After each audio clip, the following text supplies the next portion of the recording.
Hello, hello. Just hanging out here, see if we get any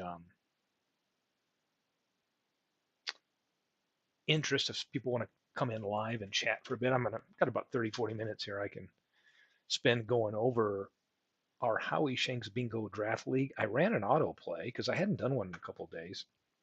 And I know MV had posted, who's part of the league, on our Discord, some of his replay results. And we've had some trades going on in the league here before it kicks off and people play test. And I thought, yeah, let me run another one because it got me thinking. I haven't done a lot of testing out different lineups for me um, with pitching options and what my rotation looks like, which can have a big effect. We've got injuries turned on. So I thought, let me run a replay and then maybe dig into the details within the replay to kind of see how things worked out. And I ran one. So I'm going to give it a few minutes here, see if anybody from the league wants to show up and chat.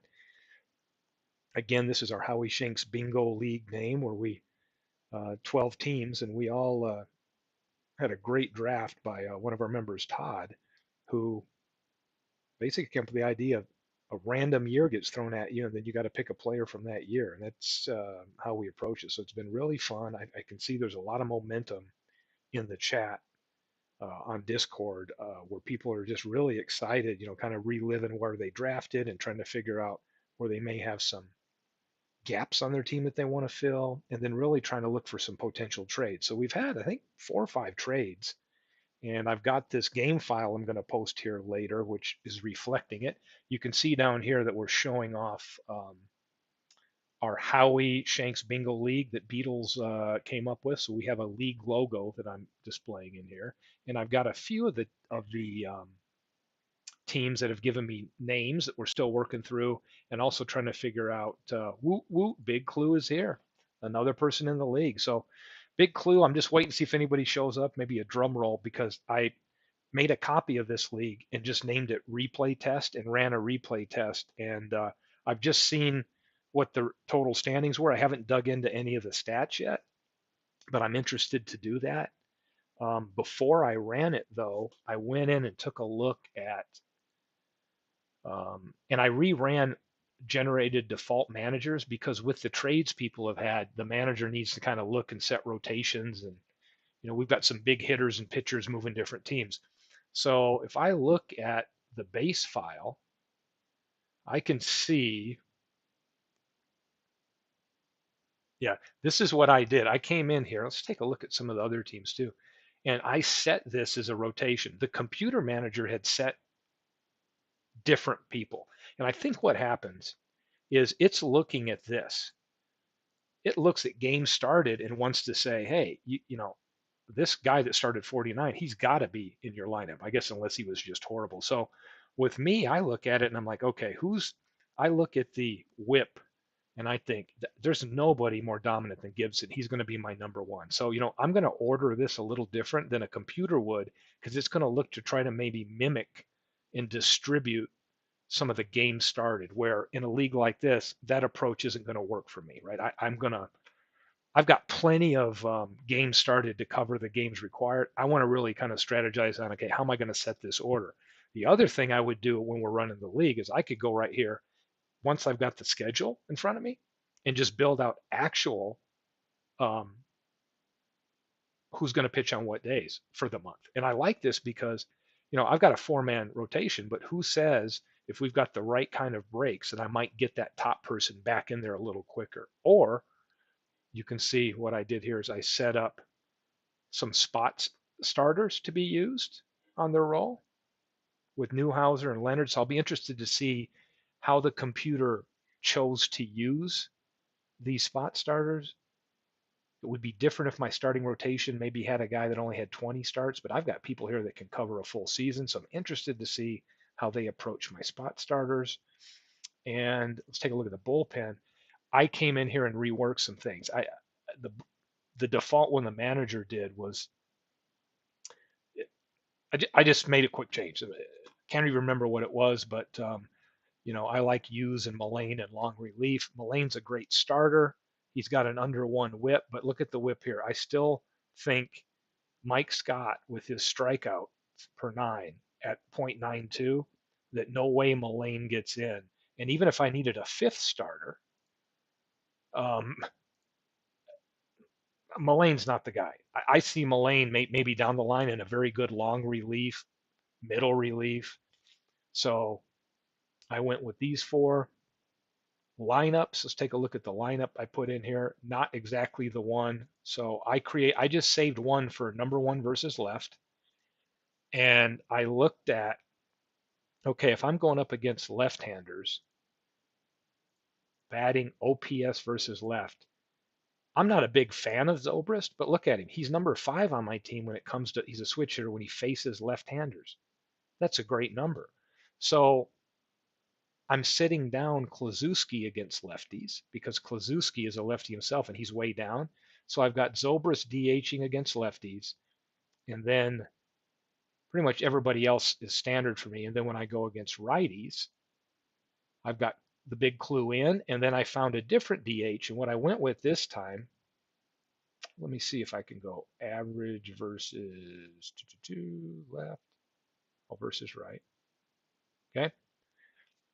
I can see people with a little higher number, but what I did is Willie Wilson's is a great fielder and he can steal bases.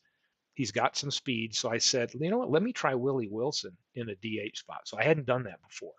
So there's not a lot of flexibility I have in platooning. It's really, maybe just a couple players. Uh, Pretty much everybody. So Wilson and Klazuski kind of traded off with, heck, I don't even remember who the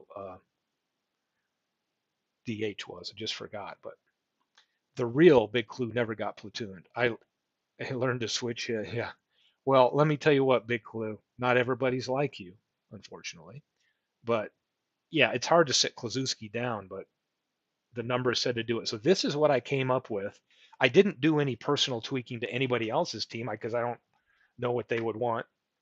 So world's worst gamers here. Hey, what's up, man? I'm going to show you world's worst gamer. I reflected the latest trade that was DeGrom. Can't even remember for who. Who was it? Clue will remind me. I just swapped them out. So we can take a look at Big Clue's team. And I got to say, Clue, Big Clue, when I looked at the results of this, has come up in the world a little bit. I mean, he had a really good year. Not that he was too far down anyway. Cleveland Spiders. Let's look. Here's their 30. They've had some changes, right? Tris Speaker's in center now. They don't have to worry about what to do with Mantle. Larry Walker's on the team now, and Barry Bonds has joined the team. Interesting. Those are some new moves. Um, Russ Ford is on the team. I remember that being a new one. So yeah, it is unbelievable, right, that they traded Bonds. And to a guy here that wait till you see the results here, who is now, I think, really separating himself in his division. So there we go. So let's pop up that. So I'm going to go to the file I ran, and I just made a copy of our file, and I put it in here and called it replay results and dated it. Here are the results of the replay. So you can see Big Clue, who are the Cleveland Spiders, won 106 games. The next closest team's 11 behind, and Ocean State would be cousin Ken Castro. Aaron Reed, 78 wins. Sarnia, who is world's worst gamer, right at 75. And then Mudville, that is Beatles, and PQ River. And this is something else to talk about. Remember, I said I did some random stuff, and I just set up these divisions. If everybody's good when we run um, the league, we can keep these as is, or if somebody wants to do a complete other random draw, like on a somebody's channel one night, we can do a complete redraw. This is just what I had originally done when I was setting up the file and needed to split them up into two. Yeah, I wanted 106, and Todd B's right there. I know MV said that Todd B had been a few games ahead of my team, and this is what I've seen consistently. Although these teams, mine and Todd's, don't always get over 100, but they're always somewhere between 95 and 105. And it seems like Todd is always a game or two just right behind my team. Um, and if you think about what's interesting is we have in the rules we have one game injuries on and multi games, right? So I want to dig in here and see if we can get a report and find out who might have been hurt, because if you lose a key starter, that can impact things, right? Or if a lot of your opponents have some injuries, that can bump you up. There's so many factors um, that can come into play. So let me take a look. So let's look at the pitching leaders here. You can see in this league, I've got Koufax, and he's great, but lowest ERA is 2.63 with all the hitters we have. Um, home runs. Look, somebody hit. Somebody gave Koufax pitched 2.63 year and gave up 57 home runs. Wow. Old Hoss Radburn pitched 400 and of course now 57, but look how many innings he put in. Old Hoss Radburn pitches 496 innings, um, and total of 62. So let me look at the snapshot. Kind of give us a little the leaders in different categories, and I've seen this now, and I think I've run like 4 or 5 replays. This is, I think, the third time Suzuki has led the league. One time, Vada Pinson, look, he's on the top. I've seen Vada Pinson, for whatever reason, win the league or always be in the top 10. Uh, People that weren't giving a lot of love to Alan Trammell, look at there. There's a top 10 batter. But Suzuki for the Ocean City Sweet Clams has been really great. Home runs, let's take a look at the home runs here. Bonds for Big Clue. So Big Clue, watching your wins go up. I'm thinking Bonds contributed when we see him as the home run leader. Albert Bell, I'm pretty excited. Albert Bell, who was a last 5 round pickup for me with 39. And then look at this, the Ocean City Sweet Clams, cousin Ken Castro, has the next 3 as far as home run power. Hey, MV, I'm just showing off a file I ran. I made some, I updated all the files, ran auto-generated managers, but I did set my lineups and my rotation the way I'd want them. I can't do that for personalizing everybody's, but this is just one that I ran 30 minutes ago. I want to dig into the results, and I'm already seeing some unique things with the trades. Bonds at 40 home runs is helping Cleveland big time. Ocean City Sweet Clams, cousin Ken, has got 3 big hitters right here that showed up in the leaders on here. Um, I think this is my strength. If anybody didn't know, I've got 2 27-game winners in Gibson and Koufax. I mean, trust me, I'm extremely happy I have them on my staff. Look at the strikeouts. Koufax, 351 strikeouts, and I think he's almost at a strikeout an inning. Rube Waddell for Manchester for MV, 288. That's really good. Herman with 48 doubles again for Cleveland. So you can see some of the players that contributed. And here's the overall league all-star team based on voting here. We could see who those players are, right? Albert Bell from my team made it in Koufax, but look at Ken Castro with Ocean State, who was 11 games behind Cleveland, and they've got what, 4 players that would make the starter on an all-star with Griffey, Heavy Johnson, who he's got doing catching, which shows what a great Negro League pick that up was, because for those of you just tuning in, we had 2 of our rounds were dedicated just to Negro League players. Um, Beatles has a great representative here. I know he likes Ripper Collins, but look at this team here. So basically, Big Clue, Ken Castro dominate this board with 3 each. So Babe Herman, who knew he was going to be that strong in right field? Tris Speaker makes the All-Star game as a DH. So I still got to look and see who's in center. Um, yeah, and you're right, Orzo Game. The AI in the game is great if you tell it what to do, because as I try to remind everybody, it's trying to solve for different things. And even I'm always reminded, even managers in real life that know what they're doing still do some unique things with lineups and that. There's just no way. But the game does allow, if you spend time, to get that manager to reflect your wishes. You just got to dig in deep. So team pitching, I think this stands out. Look at the team ERA. I've got it at 2.99 with a league with these hitters is really good, and the next closest is 3.81 with Todd B's team. So I know my strength really is, um, even though Albert Bell hit some home runs here, I'm interested to see if that team pitching really stands out. So let's see what we got. Let's take a look at league players. What do we want to see? Let's look at overall batting.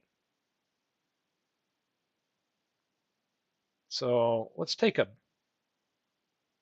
of tell us how players were used, right? So let's look at OPS. Whoa, look at this. Let me turn it to replay. Replay, that was real. We can probably say at least 50 at bats, but it might be interesting to see how many players on your team aren't getting at bats. So let's maybe take a look at this. Um, are there any great players out there that just aren't getting in the game? And here's something interesting. Josh Gibson, um, for Sports Time Machine, played in 80 games. Now, I know Sports Time Machine is going to want him to play more than halftime. So that's an interesting thing right there where a human manager is going to have him in there a lot more. Ted Williams only playing in 95 games. So it makes me wonder for those teams, is there a platoon situation going on? Hank Aaron for Todd's team. What's going on here? Only 30 games he played in. So, he did well, but, those are situations where a human manager looks at it and could make completely different lineup suggestions and set them and have completely different results. Lajoie, Lou Gehrig, right? He played. Well, looks like he missed one of the 162 games, but really great OPS. So you can see some of these. Rico Cardi playing a little over halftime. This is really nice. Freehand, who is one of the catchers for Cleveland, had a pretty good season, but you can see there's a lot of people on here that aren't playing full time. Babe Ruth only played in 119 games. So again, we start putting that human touch and whatever flavor you want on here. Could be interesting. Expanded pitching. So let's view pitchers. Let's look at replay. Let's go by whip. Let's look at who's the worst. Rube Foster is getting killed, which is interesting in this league, and pitched a lot of innings. So, if you're managing a team and somebody's getting that killed, you might shut him down after 12 or 15 starts and not let him get another 15. So, Toji Pittenger, not faring too well with a lot of innings. Johnny Sane, that Beatles is relying on, not looking good with this whip and putting in a lot of innings. Wes Farrell, not doing well. Urban Shocker. So some of the Mudville. So the pitching staff, look at all these Mudville. There's a lot of innings by Mudville where they're high whip. So they're not faring too well. So let's look at the opposite and see who's really doing well. And I guess Liam Hendricks, he's my closer. Boy, he's really tough, but he's only pitched 26 innings. I probably don't need a closer a lot. Look at this, Verlander, probably the best pitcher on Todd's team with whip that's pitched substantive innings right there.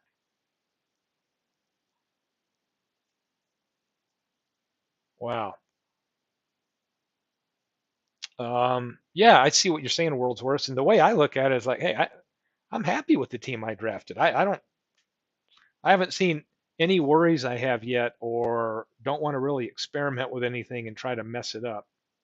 And part of me is also like, if somebody over there is willing to or looking to give up the player, do I really want them? So I've been kind of avoiding even thinking about trades. But Verlander and Koufax, man, look at that. That really dominant. Charlie Ferguson, super dominant here. Just a hair over one. So these are kind of the top tier pitchers. I mean, I think we could let's say at least 50 innings pitched, so we can get some of the riffraff out of there. So if you got at least 50 innings pitched, Hal Newhouser, who I think, oh look, I got spot starts, 7 spot starts out of him, and he did well. That's good to know. So I would say these are kind of the top starting pitchers, and I'm lucky I've got Gibson, Mike Scott, Newhouser, Koufax, and Dwight Gooden all here in the top. So I feel good with my starting four, and then that Newhouser popping in every now and then. Can't beat good pitching. Jack Coombs looks good down here. I will have to admit, I think I did great drafting, but I also got some years that allowed me to get some really good pitcher years. So the Dwight Gooden 85, yeah, that I could get Dwight Gooden, but you got to get the year to get that one that stands out. The Mike Scott 86 year is probably the only one worth taking Mike Scott in that really stands out. And then I got the 1968, and there's no way I could pass up Gibson. So I think Koufax has another year I would have liked better. This is his 65 season, but um, do a great year to get Newhouser, a great year to get Scott, a great year to get Gibson, and I drew a lucky year also with all four of them. So let's take a look at what else we can learn on these teams. So let's take a look at how the replay paid out. So let's take a look at, I'm going to go look at his team this way. Let's go look team by team. Let's get team reports. Replay is selected. So let's take a look here at some of the interesting games. So we can search the batters by at bats. So you can see who was in there, and some of you may look at your teams and say, "Wow, I would have somebody playing more." I don't know. Big clue. I'll leave it up here. Maybe you'll weigh in. Oh, this is Aaron. Let's start with Clue here. Here's Clue's team based on most at bats, and there might be somebody down here lower that Clue would be getting more at bats to. So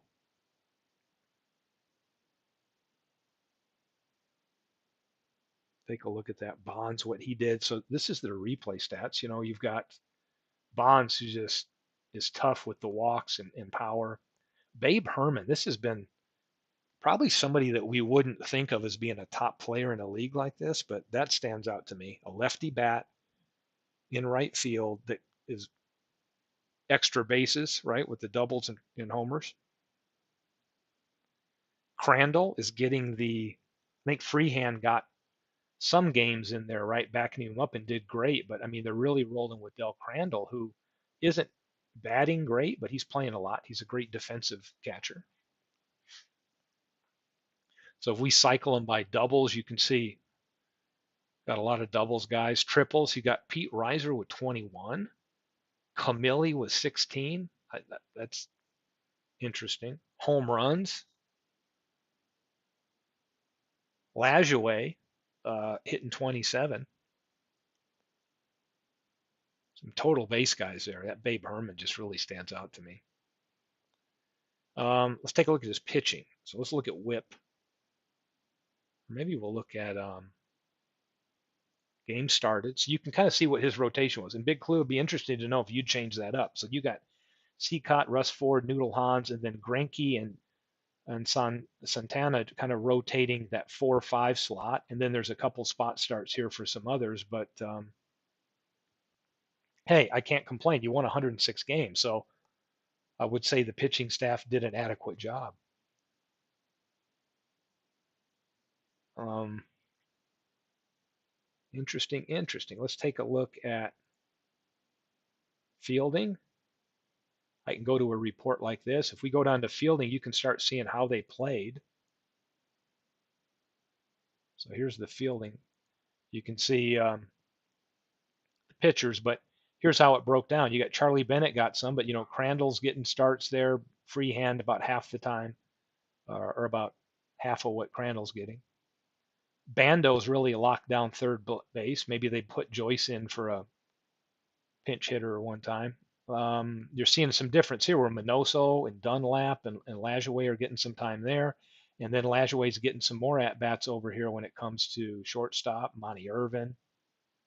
So this is kind of always a good insight to see how the Um, managers handling lineups and playing time. Big clue. Yeah. Some people just, it's amazing, right? We've got this league, it's going to be fun. But once you have this file and you start running tests, it becomes experimentation. And let me play with my lineups and do some different things. So, some interesting things here. And then this, when we start looking at defensive, how well they perform defensive, we've got that run save rating now, which is really cool. Babe Herman, yeah, he's locking down right field for you. Pete Reiser is now moved. And this is interesting. Pete Reiser is playing center, and they're putting Speaker in more of that DH role to get his at bats. I don't know what they don't like about Speaker, unless they're looking at Pete Reiser maybe had more total putouts, and the computer's looking at that. So that'd be interesting to think to see a little bit deeper. What other team we got here? Let's look. MV's on the line here. Let's pull MV up, and then we'll take a look at Worlds too. Well, let's make MV wait. What the hell? Because I can do that. Have a little fun with him. Let's take a look at World's Worst Gamer, who are the Sarnia Sluggers. You see the nice logo I've got here for him. Here's his replay results. He was 75 and 87. And let's look at his batting. You can see Jimmy Ryan. I think he's got Ryan locking down short. Earl Batty locking down. A lot of at bats there. Stan Musial, interestingly enough, a great left-handed hitter, and George Foster not getting like a full season's worth of at bats. So it'd be kind of interesting to see how they're being played. World's Worst Gamer is the Sarnia. It lives in the Sarnia area, I think, right across the Blue Water Bridge from where I grew up. What else stands out? Roy White, Ray Boone. So, this might be something. Look at this. Here's another interesting thing. I think World's Worst, we could get this record up by just making some tweaks where he overrides this. There's no way Jimmy Fox should be only playing in 47 games, or Stan Musial 63, and all these other players getting more at bats. So I look at that right away, um, and I'm thinking, you all put your personal tweak on it, and you can make some real significant moves here. Fred Lynn's another great center fielder. Look at this, not getting as many at bats. So Pujols, how about this on his team? Right down here. So let's go examine World's Worst Gamers lineup. Let's take a look at what his lineups are. So let's load. So this is what the computer has in as the main one versus left. To see if they change it up. Um, they change it up a little, but the main one versus left right here seems to be, that's where they're going to platoon Foster. If we look at the main one versus right, that's what's going on. They're putting other people in, and they're sitting down and platooning Pujols and George Foster. So definitely all of you. So here's an interesting thing. Cupid Childs, this is neat. What happened here? Got injured. It's kind of fun to go back and look at their game logs, right? Because now you have, it's one of my favorite things with action is after you've started a replay or done it, is going in and looking at the player card, because you can see what they did in real life, how the replay results fare, but then it tracks such really cool things, right? You can see how they batted per month here. You can see some of their advanced stats here versus the real play, multi-hit games.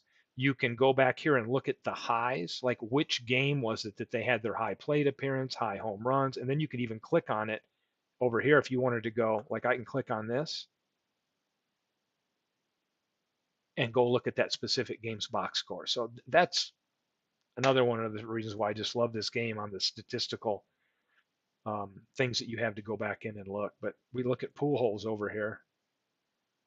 Um, yeah, look at this. Only played 14 games in the replay. Um, crazy. So it's really just a cool view. Jimmy Fox, he could get in there more, but good old Cupid Childs got hurt. So now if we go back to the just the team report, for what's his name again? I forget his name. The guy in West Virginia. Um, MV. That's who I'm thinking of. MV's team here. I think we're about. I'm going to probably have to make a change. They're going to be the something to do with West Virginia moonshiners, rum runners, rednecks. What are the other options? I'm trying to think. Coal miners. I'm not sure what team name he's going to go with, but this is his team. So we look here. Doesn't surprise us that you've got a guy like Gehrig up here, but look at Jack Glasscock holding down that shortstop position. Sammy Sosa in this replay. So I look at this, MV. MV, you might have other people getting more at bats here versus what the computer generated manager did with our new file. He's got a guy like Mike Trout playing less than half the West Virginia McCoys. I like it. Pitchers.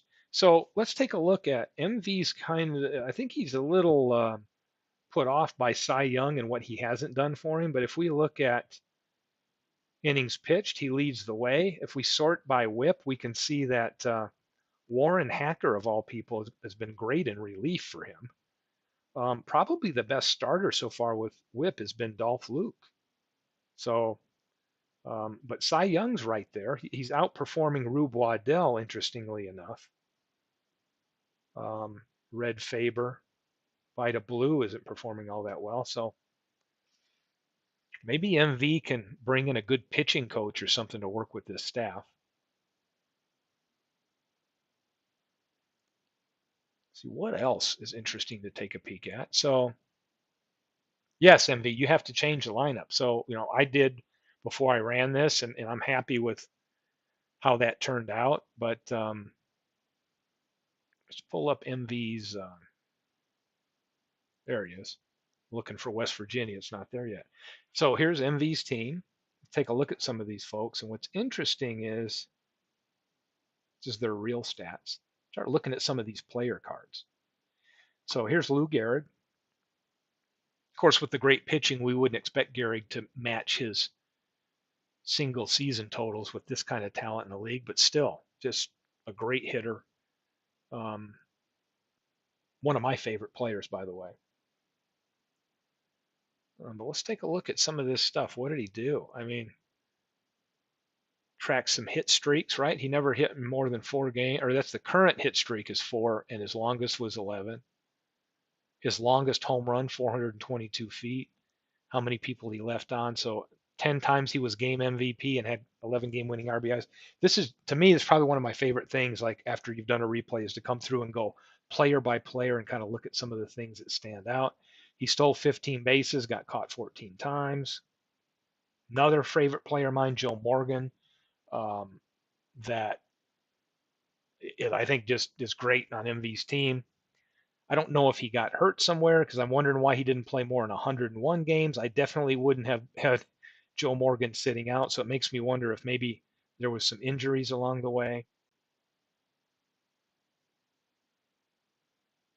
But you can see his on-base percentage subdued a little bit for this league, but still a great player. He stole 61 bases, got caught stealing 12 times. And look at this, MV. He tried home once and got caught. So that's cool to know.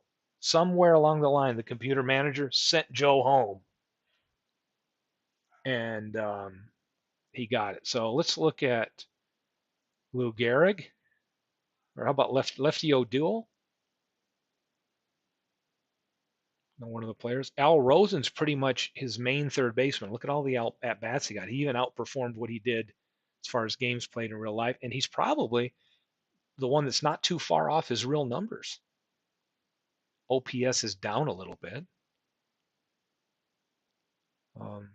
Interesting. So let's take a look at how Al Rosen did in the field. So we can see in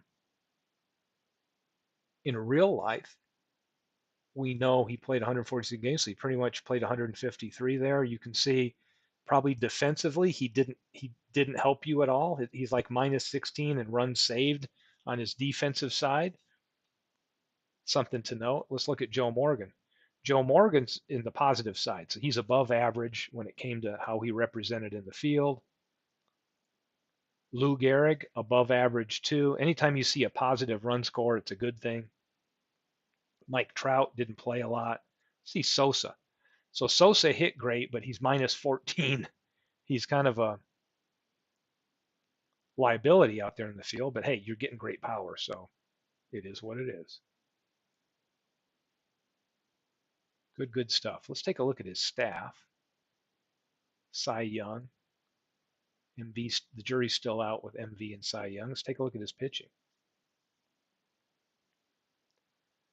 So let's take a look at that. 4,493 pitches, throws 72.3% for a strike. Again, this game is so deep when you can come in here and just look at a card and be able to see kind of what their high count. He went as many as 148 pitches on September 30th. Pretty cool. Went 10 and 2/3 inning in a game. Gave up 19 in a game. And you can see real ERA, what he got in the replay, home and road, and then what he did as a starter. So just, I'm not as impressed with Cy Young myself. So let's take a look at DeGrom. What happened with DeGrom? Looks like the computer was not impressed to put him in your starting rotation. He got one start. I guess they felt sorry with him. What did he do? Well, didn't do, kind of average, right? But interesting. So let's look at bang for buck. So think over here, we got 3 teams in this league here with Sports Time Machine that they're above 500, and we've got 2 over here that really eat up the wins, which is Ocean State and Cleveland. Be interesting to see what their total team payrolls look like.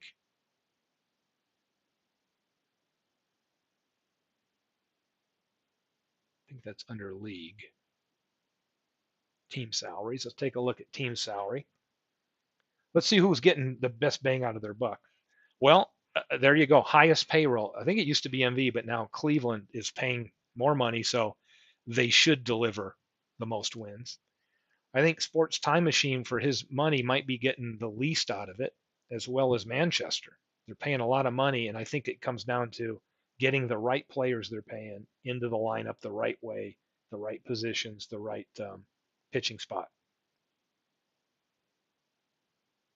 I feel good with what I'm getting for what my payroll is here. But then again, before I ran this replay, I got to set my lineup to what I want and not default to the computer. So I do have that advantage here.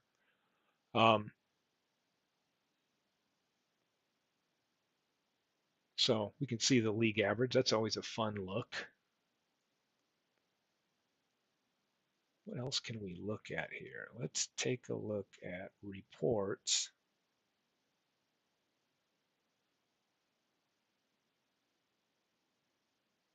Let's go look at box search and see what we can find, anything unusual. So let's say we've got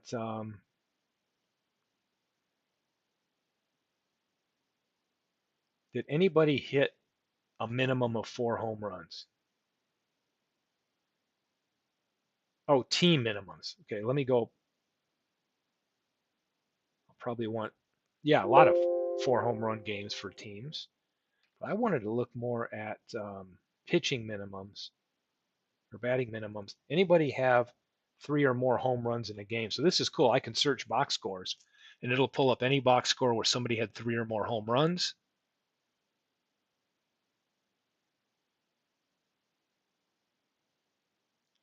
Let's see what we get.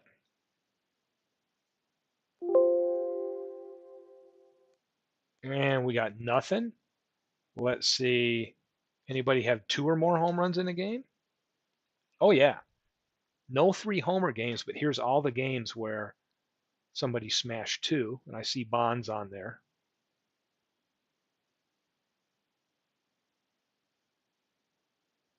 That's fun. Let's clear that and see what else we can search for. Do we have any 9 inning games and 0 hits. Let's see if I'm searching this the right way.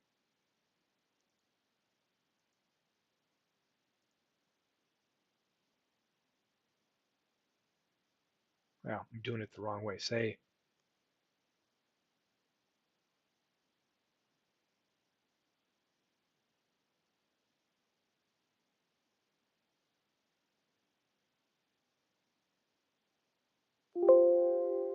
let's do this. Let's say a max of, let's see if I'm searching it the right way. I might not be. No, I don't think I am.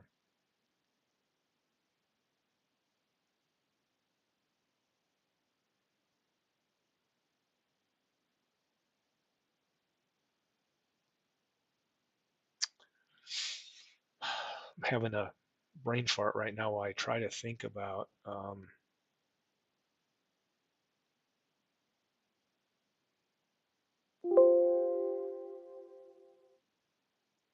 how do I want to search this?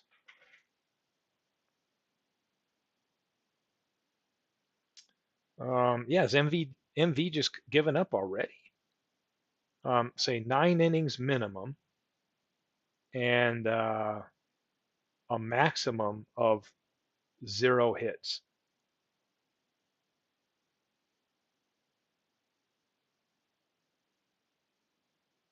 So this should be looking for no hitters. Maybe I'll run one hitters and see if we have any one hitters on a maximum of one. It's kind of interesting to go back and see if we had any cool games. 9 innings pitched. Let's go for one hit max. See if we got any of those.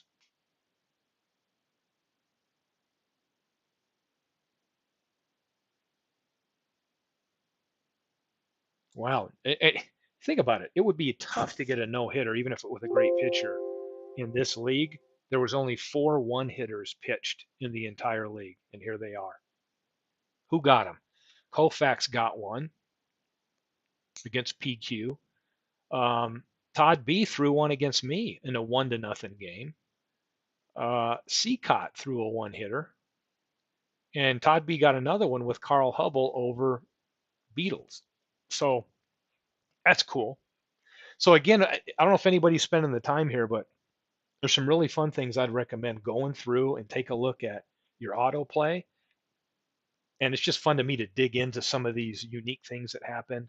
Um, Figure out how this manager is using your team and figure out if you change some things up, you can get some different results. And there's no doubt you can because there's so many options we have with these lineups. Let's take a look at Robbie Wartburg. You guys seen Robbie? I've got him a logo here. He is the Arlington Sharks. So what does Robbie have going on? Let's take a look at his.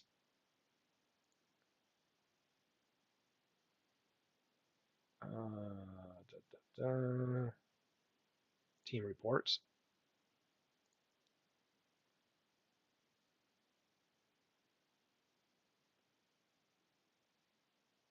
Arlington. Here we go. So let's take a look at who his batters are. Juan Pierre, man, he must be leading off for him. He's getting a lot. And I just created some of his. I don't know if Robbie's on here. I haven't seen Robbie if he joined us. Hey, Pib. Um,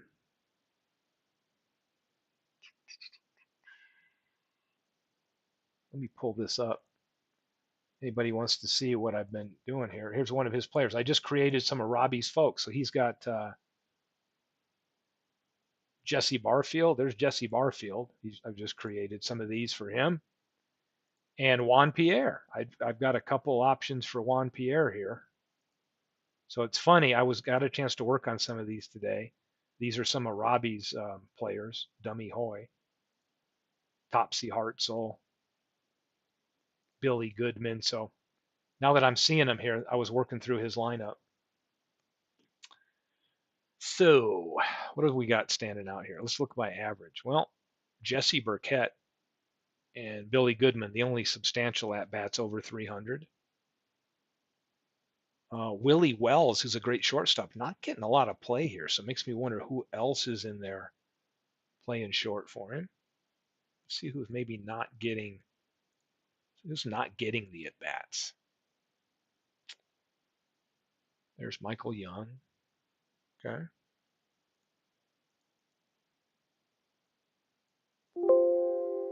Jesse Burkett. His whip, or we want to say,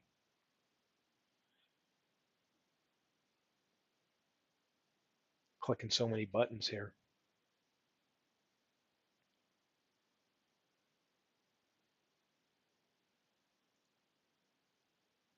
Who else do we want to look at here? How about Beatles? I don't know if Beatles has joined us if he's around, but see what Beatles has going on with in Mudville.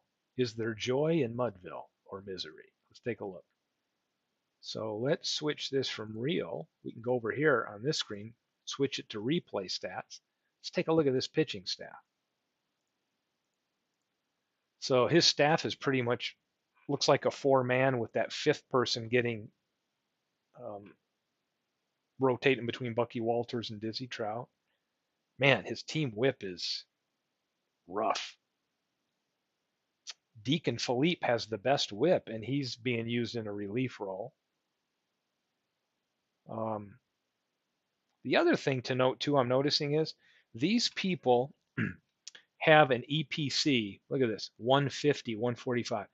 So the game engine and the computer manager will look to try to get them close to that, right? So it's going to be lenient to leave them in because it knows they pitched a lot of innings versus, oh my gosh, I think they're pitching bad. I'm going to pull them. So for you to try to get that computer manager to do it, would require going in here and really getting going into their usage and going in here and really setting up specifics for your pitchers. And I hear a lot of complaints. Well, the AI is doing some crazy thing. Yeah, because it doesn't know what your end goal is.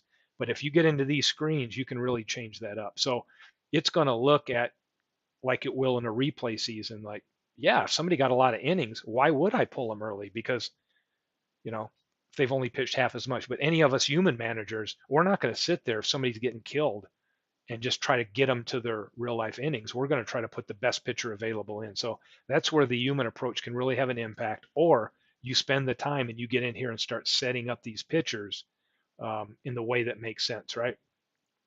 So you can go to that usage tab and really figure out on this manager tab how you want to use them. Don't put them in like, see, it's saying pull after starter after 8 runs, right? Well, that's a lot. You might not want, or um, this, you might change it and say, hey, pull them after 6. But what if you've got a 10-run lead and who cares if they give up 6? You want them to eat up innings. So there's so many things that you've got to really think as to how you would want the logic to be for the computer manager. It's too simplistic just to say, hey, they don't know what they're doing, because you need to get in here and tell them what your goal is, or just let it be completely human controlled. And that's why I really like leagues where there's human involvement to set lineups. I think there's an advantage for us to kind of look at weekly submitting the coaching things, because you can get in here on your team and go to your overall I clicked the wrong button here. Go to your overall manager and you get in here and you can set your manager preferences on all kinds of stuff, right? Your pitcher settings, all that, how you want to be on offense, all this good stuff, and then save it. And then when you're done, you can export that, right? So you can set your roster. You can go into we can go into here, opening day limit. We can do all that. And then when you get your manager the way you want it, you just go here and hit export. And that creates a COA file, which is a coach file. And then you send that to Beatles or me or whoever's playing the games. And that's what gets imported for that week or that month or whatever time period we use, right? Because then you can really gear who you want in the game and what you want to do. And that's where this comes in handy. When we have I think this daily lineups, daily starters, this is where you can really look at, if I'm Beatles, I know, hey, I'm starting off at home against Big Clue. I can start setting my pitchers. So, if we plan for like weeks at a time or stuff like that, we can really have people have better control. Yeah, and I agree, Big Clue, because if you just let the computer manager do its own thing, it's got it. We don't have any idea. It's going towards a whole different goal. You need to really pinpoint what you want it to focus on towards your goal. And I think if we have shorter increments, like a week at a time, it gives you a chance if somebody's hurt for a while to really make some changes to your lineup that maybe the computer did in the short term that's not going to play out well for you. Because if we look at him, let's take a look at his replay stats here. Who maybe isn't getting at bat. So you can see, I mean, look, he's got Dom DiMaggio, a 10, a gold glove center fielder that played in 2 games. So he's not getting the advantage of this. Now, he does have Adapinson, who's a 10 and a lefty that's batting great. So who cares? Maybe Dom DiMaggio isn't going to get any hits, but maybe he wants to platoon him against lefties. Who knows? So I think there's some room here to get in and do some tweaks to have the impact. Johnny Bench, not exactly tearing it up, but let's take a look at Johnny Bench fielding. I'm going to bet he saved a lot of runs. Which Johnny got going on? Not great offensively, but if we look at fielding, yeah, he's a plus 24 in run saves based on his defense. So that's why you've got him on the team. It's you want him to have a little bit more offense would put out, but it'd be interesting to see. The other thing might be cool. If you guys have a minute, I'm going to do something that I've never done. So we've got this result. It was one thing. I'm going to go in here and reset it. So if anybody wants to do, come in here, I say set stats, delete injuries. Um, let's set all players active. Let's give the pitchers 5 days rest, and we're setting any league records and all that. Boom, all this. I call this the complete league reset. It's going to clean out all the box scores and everything that happened. Now we're ready to do it again, and let's try something. Let's see if anything's different. I've never run an autoplay with this ever, so I'm going to do it live here and hopefully entertain everybody to some degree while it runs. Let's go to rules and alternate reality mode. So let me just read this because this might be small for everybody to see. Alternate reality enables a new style of season replay because it's going to focus on these additional levels of strategic depth. So as it says, the results are driven by hidden ratings, meaning you won't be able to see them, rather than the raw statistics, right? Because right now, all the formulas you can see are based on everything they did in that season, the universe they came from, the ballpark, everything. The ratings are based on those actual statistics, right? But there's a little element of random variation. For example, a 300 hitter in real life will usually be rated to hit about 300. Sometimes they'll be better, sometimes worse. Ratings are generated each time a new season begins, so no two replays will ever be the same. This encourages more realistic manager, and I would agree, because if you've got a guy that batted 350, you're not going to sub him out for somebody that batted 290 maybe because you think, well, the stats will catch up to it, right? But in this one, you never really know if that 300 hitter is bumped up to a 320 or maybe down to a 270. So that adds this unique element. And for example, in real life, 270 hitter hits only 240 in the first month of the season. The manager might consider moving him down or giving him more backup playing time. In other modes, the manager would know that that backup who hit 260 is all else equal, not as good. So ratings are generated for batting average, walks, strikeouts, and all that. So what this does is it hides the outcome box so that you can't see what's going on. So I'm going to hit alternate reality mode. Now, if we go to rules, let me see which one, miscellaneous. Let me see where. I think it highlights it somewhere in here.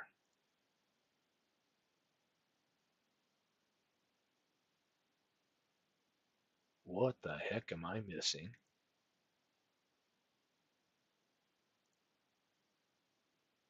Anyway, rules change complete. Okay.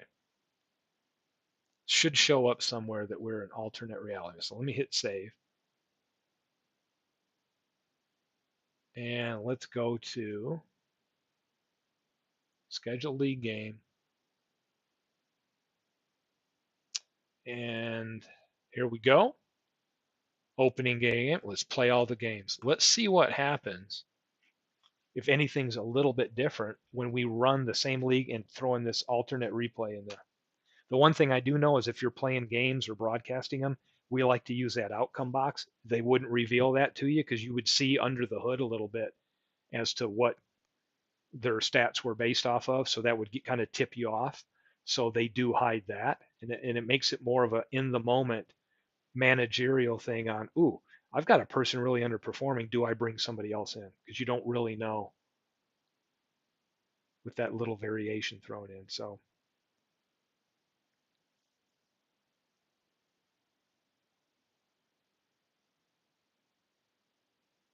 yeah, I get world's worst. Yeah, it just adds a different element, I think, and it's just a different way to freshen it up a little. Like, we can run Sims and it looks like my team's strong and Pod B and Big Clue, right? And those teams seem to be doing well with the setup, like with some of the default setup. I think we can, when people get their hand on their team, that can change that up a little bit, right? But it is interesting to see just how much variation this alternate replay might throw in there, because that might make it fun. I mean, it might throw a little bit of more suspense in there and not make it so predictable as all of us keep running replays and get similar results. So as we can see, we're just creeping along here month by month, but I've got probably another 10 minutes here before I have to run. So hopefully this thing will be done as we watch it progress. I'm seeing the same suspects, Todd B and oh my gosh, are you telling me Cleveland started off 15-0? Oh, there somebody gave them their first loss, thankfully. I'm like, you got to be kidding me. Come on, Big Clue. Yeah, Big Clue's like, man, I guess that's alternate reality. Even though I like to know what to expect, it might be okay. Kind of fun while you're watching this. The replays on for me goes over here. Sometimes I'll go flip this over to see a different view of what's going on with the pitchers.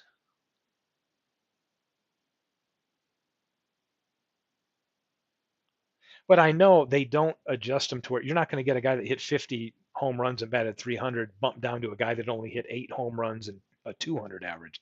It's nothing that drastic, but there is a little bit of variance where they might get kicked up a little, kept the same, or bumped down slightly.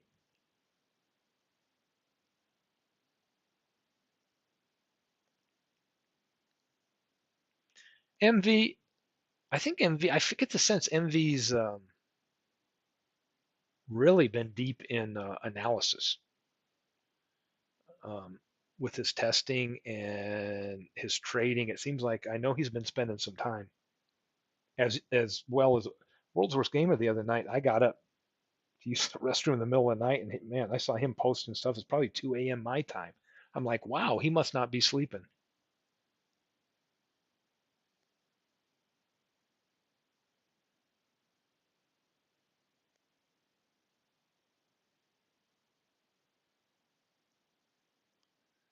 So let's see here.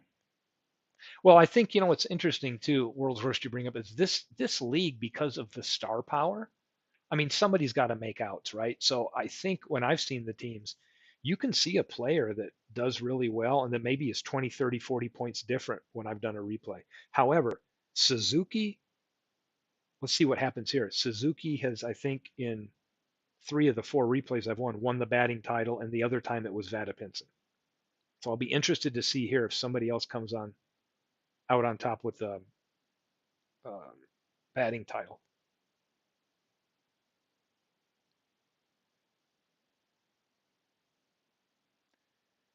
And will there be more joy in Mudville in this alternate universe that we're in? See if Beatles can rack up some wins. MV's probably not happy. He looks like he's below 500. I'll tell you what, Ken's team's got some potential. I think if Ken starts really putting some effort into his lineup and doesn't go with the auto-generated one, that's a sleeper team right there. He had players, 3 power players when I did my auto play. He's above 500.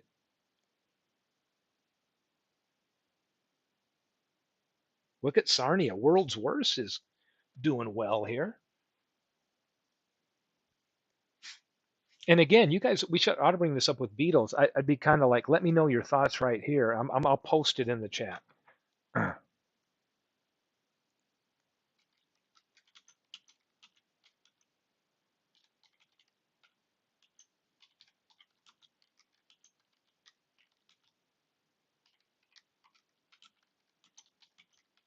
And that's the question. Should we? I just got these and I drew them randomly and just put them into the two divisions we have.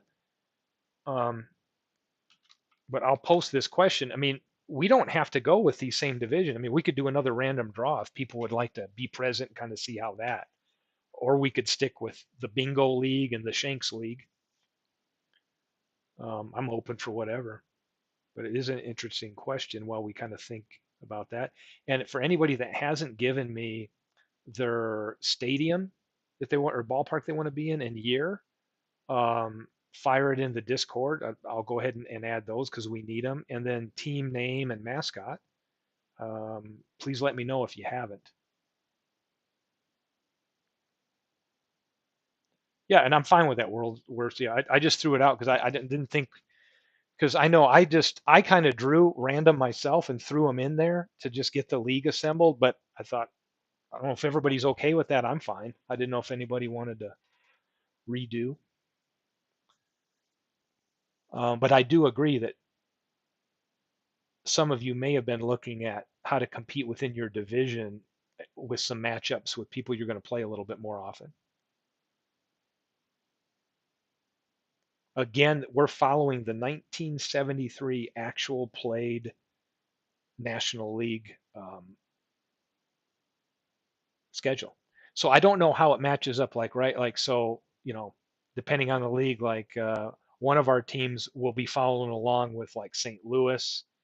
I think whoever the two teams are that start on the 5th, you could go look at the real schedule and figure out which team schedule from 73 that you're mimicking if you just did a little investigative work. But I don't remember how the slots lined up. Hey, Beatles, going to be here for a little bit. Um, yeah, MV, you can choose. Like you let me know the ballpark, and then I need to know the year for that ballpark too. That we put the ballpark in, and any team names I don't have. What I'm doing, Beatles, is I ran a test autoplay, and we're going through how to look at all the results and break them down. Then I cleared it out, and I'm running one using alternate reality to see if it does anything that we notice different. But World's Worst is saying he's done this a couple times, and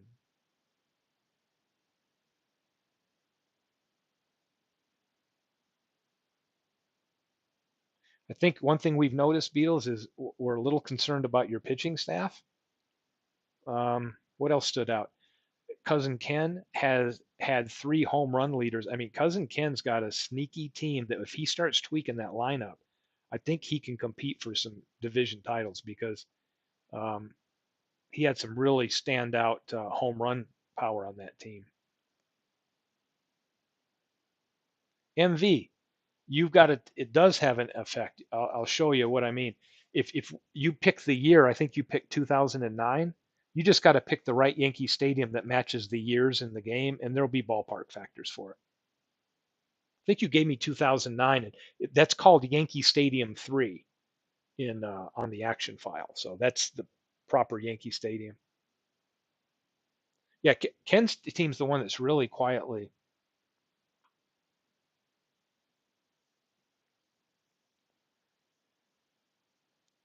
Let me see. I'm not even looking. Oh yeah, and I tell you, every time I've run a sim, I think I've always Todd is always 1 or 2 games right there behind me. I've only done 4 now. This will be the 5th one I've done. It'll be interested to see what we have because this is the point with like injuries on, and we're doing alternate reality. That's just a key player, a key pitcher being out.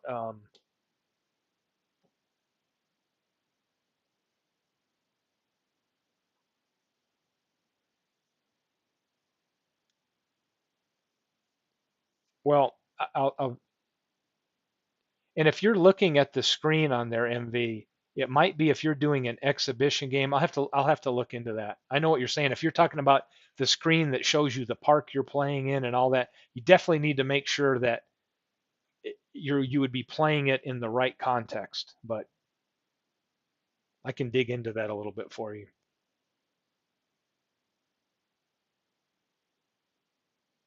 In fact, if this will hurry up and get done here, I'm going to have to run in a few minutes, but I wish I had a little bit more time because I would dig into the what if, where if you haven't used that tool, I suggest all of you go to what if, and you can take your player right now, and then you can start doing what if and pick the stadium and the year that you're thinking of, and what if the heck out of this file. To me, that's the best research tool. If you're looking to, what are you trying to do? Because there's a pro and con, right? Are you trying to increase power because you got a bunch of heavy hitters? Well, if the visiting team comes in with the same heavy hitters, they're going to get that benefit too, right? Or are you trying, if you've got weak pitching, are you trying to put yourself in a pitcher's park to help out, right? Because there's always a trade off. So there's no right strategy. There's just many you can choose from. Oh, we're headed into August now. Todd B's got me by a half game. That's a good one. Look at, and interestingly enough, Ken has closed the gap. I think in the one we did without alternate reality, it was an 11 game. JT, yeah, you do need to give me a city, a nickname, JT.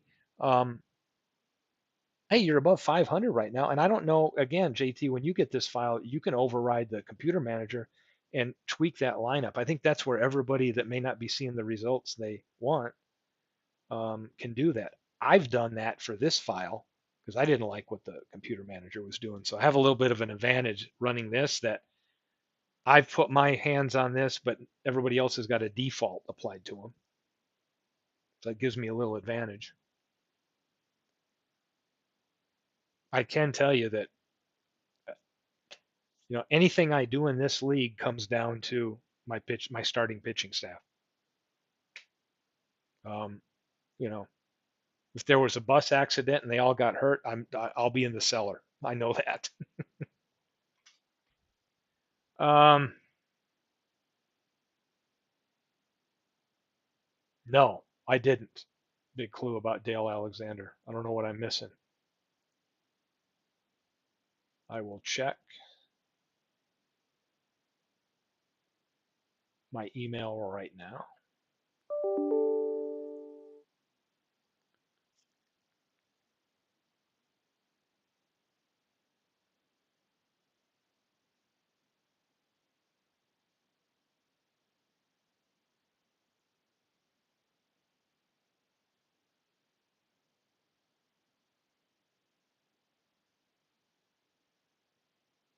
Oh yeah, very good point. I'll fix that while we're here.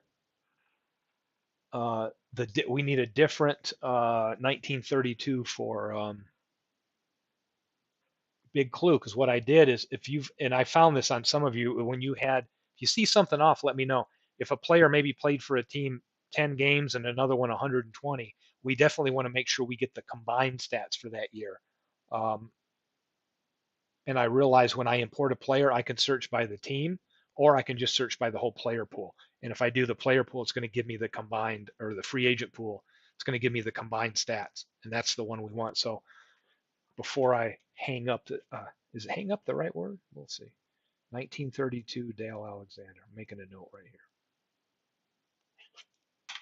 Big Clue just keeps getting that team better and better and better. All right, so Todd B's got me. So in alternate reality, Todd B's has got a lead on me now. Ocean State is closer. They finished 11 games behind Cleveland. Now they're climbing up a little. JT above 500.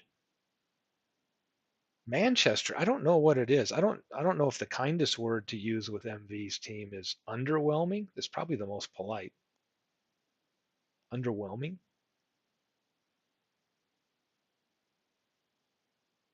But again, we don't have MV's unique, special, expert managerial skills applied. We're just seeing what the generic computer would do with his team. I know MV knows his team better.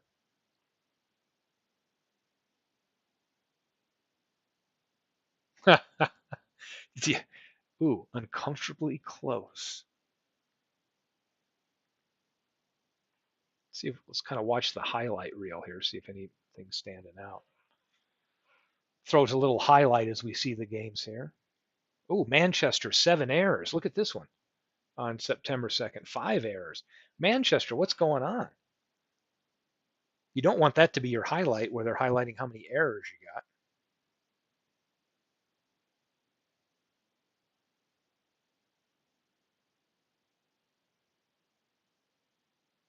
Might seem like I pick on MV a lot, but hey, I know people from West Virginia are pretty thick skinned and can take a good ribbon once in a while. So MV and I, pretty good friends, having never met.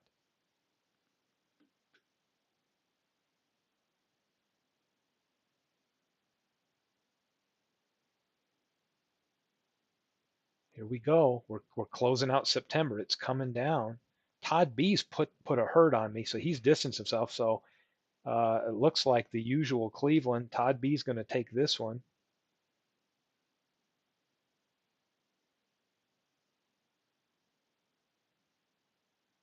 Interesting to see.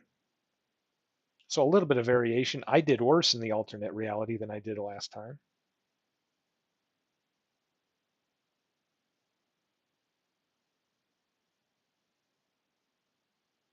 Oh, Barry Bonds hit 100 RBIs for the season.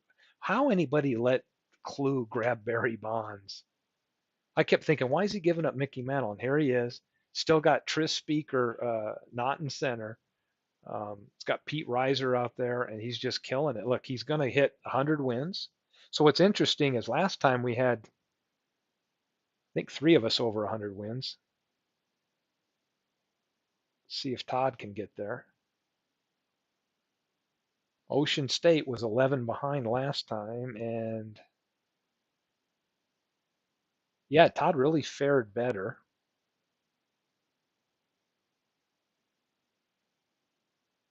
But like poor Sports Time Machine, I've looked at that lineup. There's people that should be starting that aren't in there.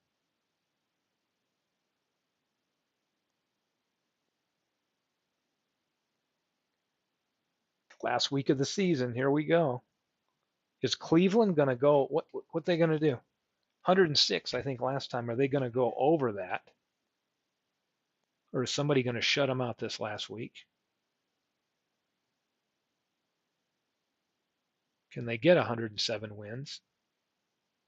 Oh my gosh, somebody's playing them tough. They can't get that 107th win.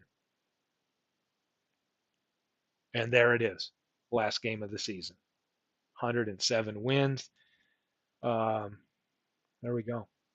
And again, this is one of these things where all the, as my wife says, the baseball geek squad that you hang out with. This is where you can just get so absorbed in setting your lineup and running some tests and kind of really getting an idea. Yeah, so that was just a little test in the alternate reality. Let's see what it does to anything. Oh, well, Barry Bonds led the league. Suzuki is now third because he's won a lot. Vada Pinson isn't on here. That's an anomaly. He's always up there. Bonds hits a lot of home runs. Now let's take a look at our All-Star team. Jordan Alvarez made it. But here's what I'm saying. Look at this. OCS, OCS, OCS. That's Ken Castro. And look at Heavy Johnson. This guy was on the All-Star team last time. So he's got three guys on here on the league All-Star team. Bank, Schmidt, Heavy Johnson. Here's Knapp and Barry Bonds, and Babe Herman. Uh, yeah, just really good. And interestingly enough, do you remember? I don't know if everybody remembers when we did without alternate reality. I had a really low team pitching. This time, Todd B's pitching stood out in the league. Just take a look at pitching itself. Koufax, good. Yeah, look at this. This is my pitching staff in the alternate reality did not show up like they did in the other sim. So I don't really think alternate reality means anything. We have so much variation with the widespread years and players that I think we get some of that baked in. And I just think our variation is who we choose to start and when and set lineups is going to have more of a factor than people think. Well, that's a good point, MV, but let's look at your staff and see if you have any true pitchers because it's hard to have true pitching without true pitchers. Let's see what MV's staff looks like. See how did they do. So how did they use them? Here's how the staff went. We got Randy Johnson, not even a factor. I think that's a miss. You want Randy Johnson in there. Okay. Um, that's crazy. Looking at the real stats, Randy Johnson doesn't have the same number of games started. So they're probably weighing the people that started the most and giving them favor where you know that you're going to have Randy Johnson in there. So you're going to get some lift there. So now let me go and show you. Let me go over to our main file. That's the one I've been testing with. So here's the most up-to-date file so far. Let's take care of Clue. Clue's pretty damn needy, actually, lately. Demanding, needy, I'm not sure what it is.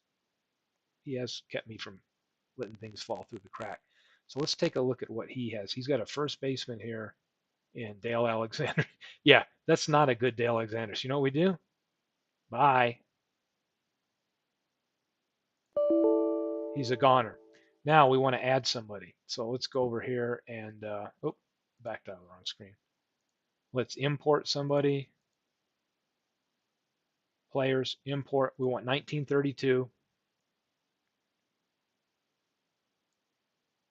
Boom. I got a very new 1932 file. We'll go to Detroit. And we could see if we go grab Dale Alexander, this was a mistake. Don't grab him. So we deselect teams and just hit free agents. And there you get the Dale Alexander that we want right here.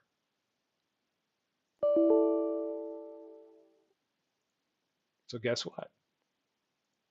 Now we've got that. Anything else we need to care for while I'm here? I think I've caught up with all the changes so far.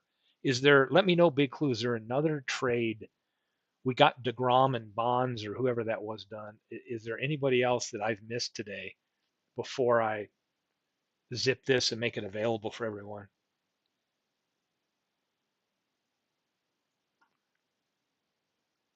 Oh yeah, Big Clue. They always do. So in a DK Sports season here, you'll have them built for each team, and then if you look at your file to see the combined one, you'd always just go look at the free agent pool um, where they combine it for the total season. So yeah, that was my mistake. MV. What moves will he make with his team? And some of these teams, I'm getting closer with the MV. I've got all your pictures done. For all these players here. Um, Also, if we go look and we're talking about ballparks here, we start looking at your data. We can check like Yankee Stadium. So I know you had it in 2009. I think it left. I left it there. So you can see it starts in '09. So if we go to '08, there's 0. But if we go to stadium number 2, that's where '08 ends. '09 then begins. So then you got to flip over. Okay, it's the third version. So sometimes it's just making sure that you've got the right one labeled here, but there's your data. So you're going to get a 30% bump for right-handed home runs and 18% for left-handed home runs. And you can cycle through the years and see well, you have to go this way, see the differences. Oh, so if you got a bunch of left-handed hitters, you pick 2010, they're going to get a big bump, so on. The other cool feature, if you haven't done it yet, go in here and do this. Let's do a what if.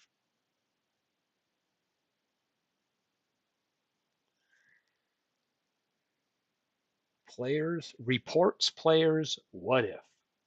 Now,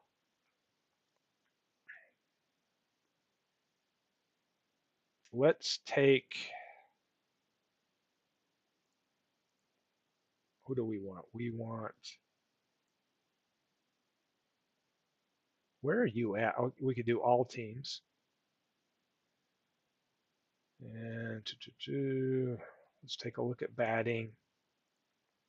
Let's say at least 200 at bats. Let's get our player pool up. So here's our player pool with at least 200 at bats. You can see if we look at our, we've got them at a neutral park here. So we're looking at slugging percentage. Yeah, Barry Bonds is a monster. Josh Gibson. So who's on MV's team?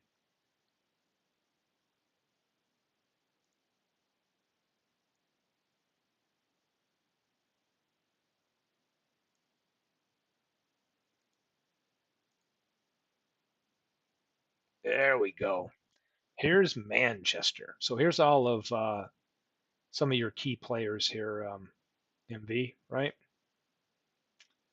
So we'll just cycle it to your league. Let's take a look at what if we put them in. What are you looking at here? You're looking at Yankee 3.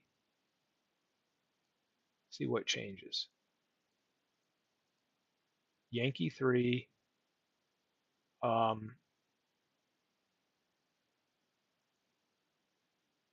2009, and it's American 2009. Refresh. So let's take a look at Lou Gehrig. So Lou Gehrig in that year is going to, wow, look at his slugging go up. So you're going to put him in that, and you're going to see a 41 home run line and a 379 average. You're going to see his average drop a little, but look at the potential he's got if he was playing um, there. So this is a great way. If you haven't used it, trust me, this is probably the best tool as you're thinking about how do I want to figure out what park I want to put my players in and what year do I want that park assigned to. We take Lou Gehrig. Let's say MV wanted to put him in. I don't know. Let's pick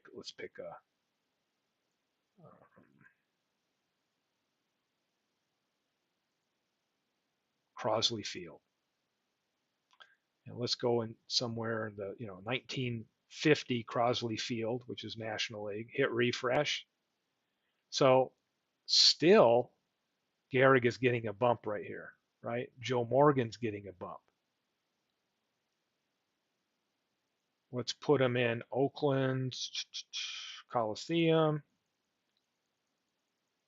But remember, if you're giving your players a bump, you're going to a hitter's park. Your pitching staff's going to get affected the opposite way. So it's a lose 6 here, gain 6 here. There's a wash on this. So if we go, I think this is Oakland. Oops, sorry.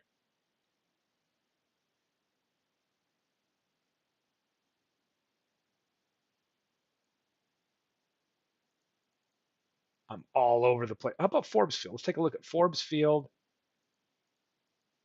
1930.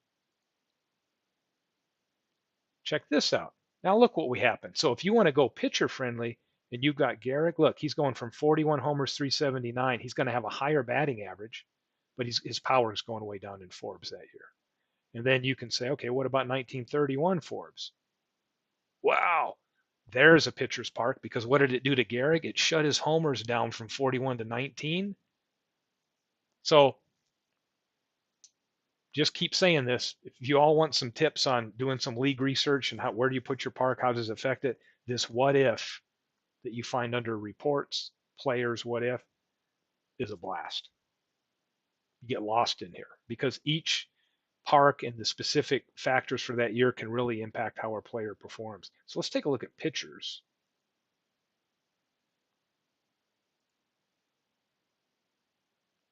And we're going to say none here. And we're going to say pitching minimum. Let's say at least 50, I'll say 100 innings. Let's go for starting pitching. We're going to look at pitching. And here's Manchester, Rube Waddell. So we're going to move Rube Waddell to Forbes Field. Well, guess what? He's going to be a little bit more hittable, right, and give up some more home runs because he's in a different park and year. Let's move Rube Waddell into 19 or 2009 American Yankee 3, because I think that's where MV's got his team right now. Oh my gosh, come on. I'm killing myself here. It's got to be horrible to watch on the other end. Oh, here we go. Come on. Bam. Refresh it. Now let's take a look at Rube Waddell. And you can see he looks like a modern day pitcher.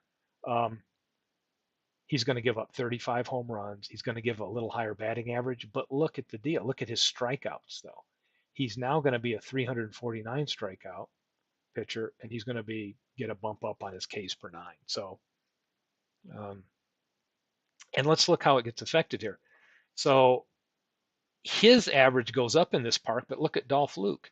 He's going to get a benefit because he's coming from a completely different universe. So you put him there, he's not going to give up that many more home runs, but Luke's going to have his average improved.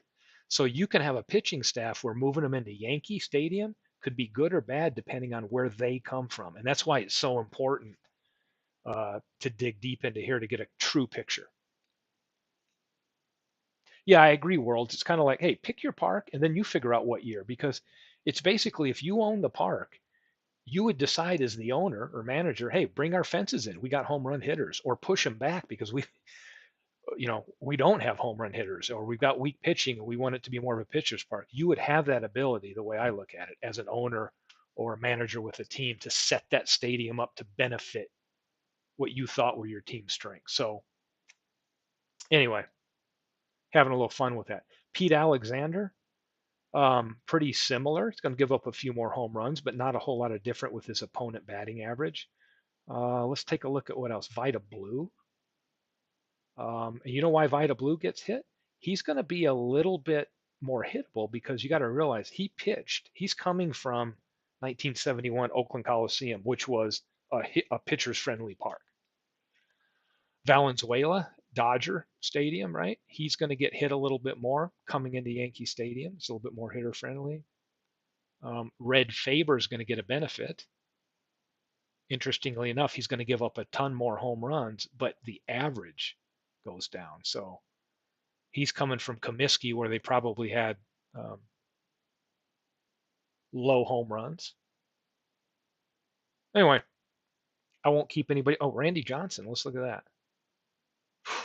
You bring Randy Johnson here and put him in '09. Look at how he gets improved. He goes from 19 homers given up and a 203 average down to 197 and only 15. So anyway, I got to go eat dinner. Hate to run, but I've got to go to dinner, and then I have actual work I'm having to connect with tonight and do that. But I thought I'd just pop on and have some fun with this and check out some stuff myself. And turned out it was fun. So what I'm going to do now is zip this league file for everybody. We'll call it just call it 040523.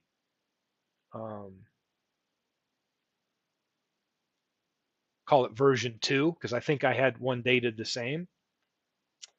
We don't have any box scores, so let's zip it. And then I'll go over here to our Discord and I'll drop it in for everybody to enjoy. Let me know if you see any errors, and please, in Discord or whatever, ping me if you've got some team names, colors you want, um, ballpark and year, and happy to upload those. So let's go grab, where's my baseball seasons? All these seasons I got in here. Howie Shanks, Bingo Draft League, and then I should have the updated one, Shanks version 2. And new file should be in Discord for everybody to have fun with. So I think everybody's enjoying. We haven't even had a real draft. We're already having fun with uh, all of this stuff. So anyway, looking forward to it. Beatles, big thank you. I see I've got your league, if you'll notice. Um, for this to work, when I get everything done, the pictures and all that, I'll put some nice zip files together on my MediaFire site so that people can have the links to download the logos that will match, all the player photos and ballpark pics, right? So that we have some consistent ballpark pics. So if people want to bring all that into their game so it looks the same, that's what my plan is. And Robbie's not here, but I was sharing this earlier. Some of the pictures I've been working on today, I can go back. I was doing some of these pictures here. Dummy Hoy.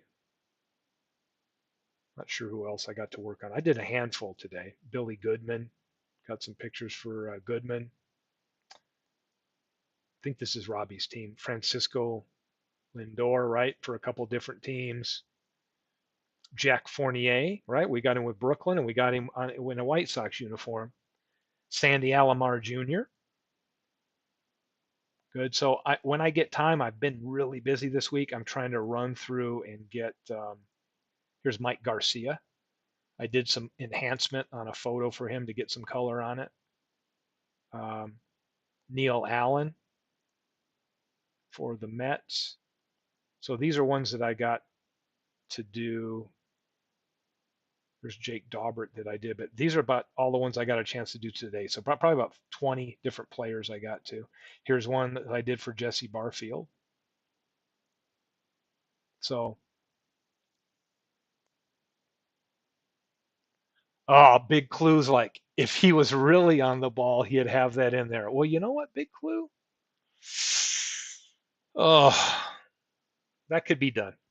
Or you know what, big clue? Maybe you could handle that end of it yourself, right? Because I could go in here and grab that logo and drop it in here and then just size it. It wouldn't be that hard.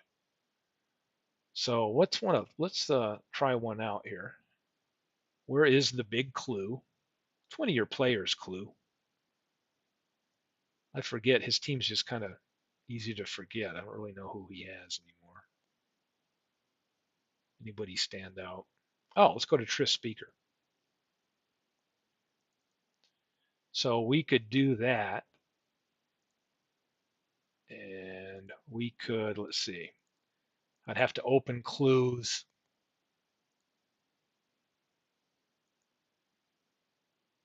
Well, look at yeah, you don't want my taxes. That's horrible. I'm already depressed. So let's go take a look at, so we got the Cleveland Spiders logo. So let me copy that. Let's go in here. Let's paste this in. What size do we need to get it?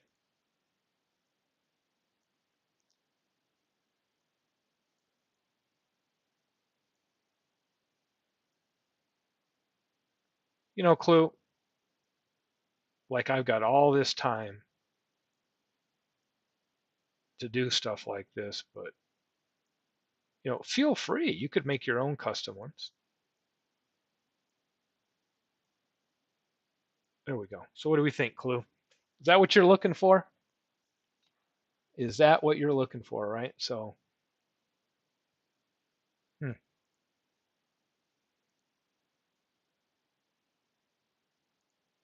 I'll call this something different. I'll save that one as a test to my desktop, and then I'll make sure I don't save that and get the heck out of here. So anyway, had fun. Yeah, big Clue, you messed me up. Now the idea is in my head, but hey, wow, it is in my head now. But I don't have logos for everybody. But it wouldn't take. Well, we'll see. May we'll see as we progress along.